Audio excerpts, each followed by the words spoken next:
देखिए last time हमने question number first complete किया था 3.6 का। आज क्वेश्चन नंबर सेकंड स्टार्ट करने जा रहे हैं हम। क्या है, Ritu can row downstream 20 kilometre in 2 hours and upstream 4 kilometre in 2 hours. Find her speed of rowing in still water and speed of the current. मतलब क्या है, देखिए रितु नाम की कोई लड़की है, वो डाउन स्ट्रीम 20 किलोमीटर 2 घंटे में चलती है और अपस्ट्रीम 4 किलोमीटर 2 घंटे में जाती है। हमें एक तो स्पीड ऑफ रोइंग निकालना है स्टिल वाटर में और स्पीड ऑफ करंट। करंट मतलब लहरों की स्पीड, मतलब हमें रितु की स्पीड भी निकालनी है और लहरों की स्पीड भी निकालनी है। देखिए पहले तो हमें डाउन स्ट्रीम और अपस्ट्रीम का मतलब समझ में आना चाहिए। डाउन स्ट्रीम का जैसे सपोज ये पानी है, तो यहाँ ये इस पानी की स्पीड है इस साइड।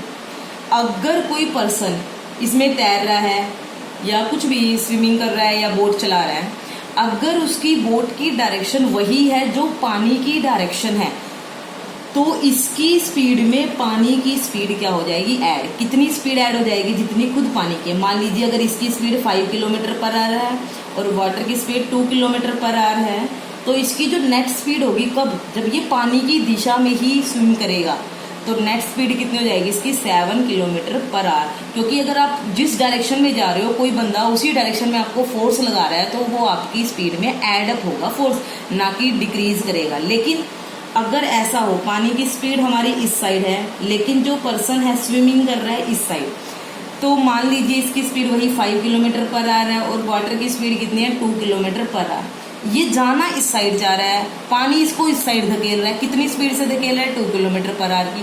तो इसकी नेट स्पीड कितनी हो जाएगी, 3 किलोमीटर पर आवर। क्योंकि ये जो पानी की स्पीड है, इस केस में जो पर्सन है उसकी स्विमिंग की स्पीड को क्या करेगी, अपोज करेगी, ना कि उसको सहायता करेगी। तो याद रखना, जब भी हम डाउन स्ट्रीम, इसका मतलब क्या है, डाउन स्ट्रीम। डाउन स्ट्रीम मतलब पानी की दिशा में ही, पानी की दिशा में तैरना। और अपस्ट्रीम का मतलब क्या है, पानी से उल्टी दिशा में तैरना। तो ऑब्वियस है, जब हम उसकी दिशा में तैरेंगे, उसकी डायरेक्शन में स्विम करेंगे, तो हमारी स्पीड और पानी की स्पीड ऐड अप होगी। और जब हम उससे उल्टी डायरेक्शन में जाएंगे तो हमारी स्पीड में से पानी की स्पीड माइनस होगी। एक बात और, अगर पानी की स्पीड हमारी स्पीड से ज्यादा है और हम अपस्ट्रीम जा रहे हैं, तो कभी ऐसा पॉसिबल ही नहीं है कि हम अपस्ट्रीम जाए। मतलब क्या है, अगर पानी की स्पीड हमारी 5 किलोमीटर पर आवर है और हम इस साइड स्पीड लगा रहे हैं 2 किलोमीटर पर आवर की, तो पानी हमें अपने साथ धकेल के ले जाएगा। कभी भी हम पानी को चीरते हुए पानी से उल्टी दिशा में तैर नहीं पाएंगे। तो अगर हमें अपस्ट्रीम जाना है, हमारी स्पीड पानी की स्पीड से ज्यादा होनी ही होनी चाहिए, तभी हम अपस्ट्रीम जा सकते हैं। अगर हमारी स्पीड इक्वल है तब भी हम अपस्ट्रीम नहीं जा सकते, तब भी पानी हमें अपनी दिशा में बहा कर ले जाएगा। तो ये ध्यान रखना। और नेट स्पीड जब भी निकालेंगे अपस्ट्रीम में, हमारी स्पीड में से पानी की स्पीड क्या होगी, माइनस होगी। तो देखिए हमें क्या क्या मानना पड़ेगा यहाँ पे, let speed of rowing in still water. Still water मतलब खड़ा पानी, जब पानी बिल्कुल खड़ा है, उसमें कोई भी बहाव नहीं है, तो मान लेते हैं कितनी है, x kilometre per hour. Rowing मतलब रितु की जो स्पीड है एक्चुअल, अगर पानी खड़ा होता तो रितु इस स्पीड से ही जा रही होती। And speed of current, current का मतलब पानी की स्पीड, लहरों की स्पीड ऑफ करंट लेट कर लेते हैं कितनी, y किलोमीटर पर आवर। अब देखिए मैं डाउन स्ट्रीम स्पीड लिख रही हूँ पहले, down stream speed. Down stream speed क्या होगी, देखिए दोनों को ऐड हो जाएगी, रितु की स्पीड प्लस पानी की स्पीड, हमने अभी बात की थी, क्योंकि उसी डायरेक्शन में जा रहा है, x plus y kilometre per hour. Upstream speed, upstream speed क्या होगी, रितु की स्पीड में से पानी की speed minus x minus 1 y kilometre per hour. और टाइम निकालने का फॉर्मूला क्या होता है, देखिए स्पीड क्या होती है, डिस्टेंस बाय टाइम। तो टाइम निकालने का फॉर्मूला क्या हो जाएगा, मैं आपको बना के दिखा रही हूँ। देखिए speed is equal to distance by time. तो टाइम का क्या फॉर्मूला हो जाएगा, डिस्टेंस बाय स्पीड। अब देखिए क्वेश्चन में क्या था कि जो रितु है वो 20 किलोमीटर डाउन स्ट्रीम जा रही है 2 घंटे में। डिस्टेंस कितना है, 20 किलोमीटर। डाउन स्ट्रीम की स्पीड कितनी है, x प्लस वाई, और टाइम कितना है, 2 आवर्स। तो ये बन गई हमारी फर्स्ट इक्वेशन। सिमिलरली अपस्ट्रीम जा रही है वो कितना, 4 किलोमीटर 2 घंटे में। अपस्ट्रीम का डिस्टेंस 4, स्पीड कितनी है upstream, x minus y, time कितना है 2।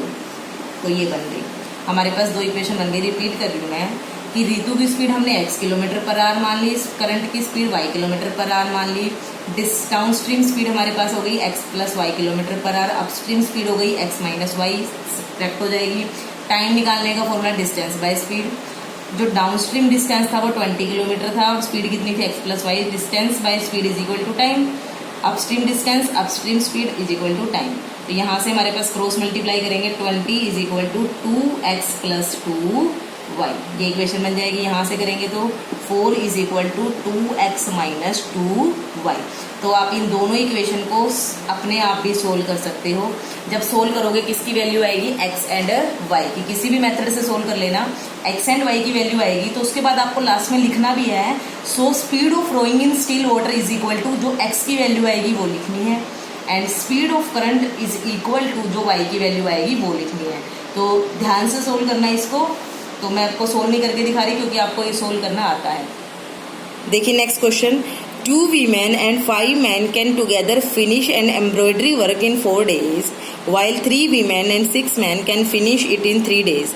Find the time taken by 1 woman alone to finish the work and also that time taken by 1 man alone. क्या कहता है, 2 वीमेन हैं और 5 मैन हैं, किसी एम्ब्रॉयडरी वर्क को करने में ये 7 पर्सन कितना टाइम लगाते हैं, 4 दिन 4 डेज। जबकि अगर इसी काम को 3 वीमेन और 6 मैन मिलके करे तो वो 3 दिन में इस काम को कंप्लीट कर देते हैं। हमें क्या निकालना है कि अगर अकेली एक वीमेन इस काम को करती तो वो कितना टाइम लेती, या अकेला एक मैन उस काम को करता तो वो कितना टाइम लेता। तो देखिए कैसे करना है। देखिए जब भी हम वर्क वाले क्वेश्चन करते हैं तो एक चीज़ का ध्यान रखना है। पहले मैं आपको थोड़ा सा बेसिक बताती हूँ। मान लीजिए आपको कोई दीवार खड़ी करनी है, मान लीजिए आपने उस दीवार को 15 डेज में कंप्लीट खड़ा कर दिया। 15 दिन में अगर आपने उस दीवार को खड़ा कर दिया तो वो डेली का काम आपका सेम है, ऐसा नहीं है कि किसी दिन आपने पहले दिन से ज़्यादा काम किया है। 15 दिन में वो पूरी एक दीवार खड़ी हो गई, एक वॉल लिख रही हूँ मैं यहाँ पे, खड़ी हो गई। तो मैं अगर आपसे पूछूं एक दिन में आपने उस वॉल का कितना हिस्सा बनाया, कंप्लीट काम को हमने एक मान लिया कि एक वॉल कंप्लीट काम है। 15 दिन में अगर एक वॉल खड़ी की है तो एक दिन में इस वॉल का कितना हिस्सा होगा, 15वां हिस्सा, मतलब 1/15 होगा वॉल का। समझ रहे हो कि मतलब अगर टोटल डेज हमें पता है किसी काम को करने में लगे हैं तो एक दिन में उस काम को करने का कितना हिस्सा होगा, उतना ही हिस्सा हो जाएगा। 15 दिन में हमने एक वॉल खड़ी कर दी और एक दिन में हमने उसका 15वां हिस्सा ही खड़ा कर पाएंगे अगर काम हम डेली सेम करते हैं। तो यहाँ पे भी हमारे पास कुछ ऐसा ही है, कोई एम्ब्रॉयडरी वर्क है, उस एम्ब्रॉयडरी वर्क को करने में 2 वीमेन और 5 मैन इकट्ठे काम करते हैं तो 4 दिन में कंप्लीट करते हैं। 3 वीमेन और 6 मैन करते हैं तो 3 दिन में कंप्लीट कर देते हैं। हमें बताना है कि एक वीमेन अकेली या एक मैन अकेला उस काम को करने में कितना टाइम लगाएगा। देखिए लेट क्या करेंगे, let time taken by 1 women alone to finish the work, मान लेते हैं कितने हैं, x डेज है। And let time taken by 1 man alone to finish the work, हम मान लेते हैं कितने डेज है, y डेज। कि अगर अकेली एक वीमेन उस काम को करे तो वो x डेज में उस काम को निपटा देती है, कंप्लीट कर देती है, और अगर अकेला एक मैन उस काम को करे तो वो y डेज में निपटा देता है, कंप्लीट कर देता है। अब ध्यान से समझना, ये तो क्या है, number of days taken by 1 women alone to finish the work. अब मैं निकाल रही हूँ work done by 1 women in 1 day, कि एक दिन में एक वीमेन कितना काम करेगी। x डे में वो कंप्लीट एक काम कर देती है तो एक दिन में कितना करेगी, उसका xy हिस्सा, मतलब 1/x।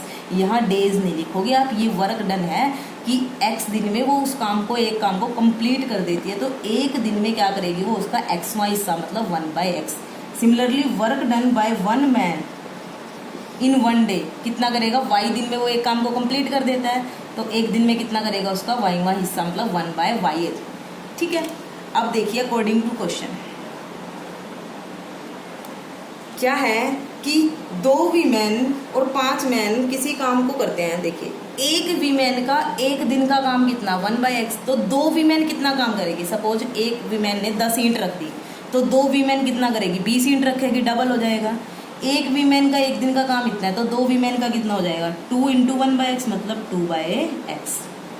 अब एक मैन का एक दिन का काम कितना है 1/y, तो 5 मैन का कितना होगा 5/y।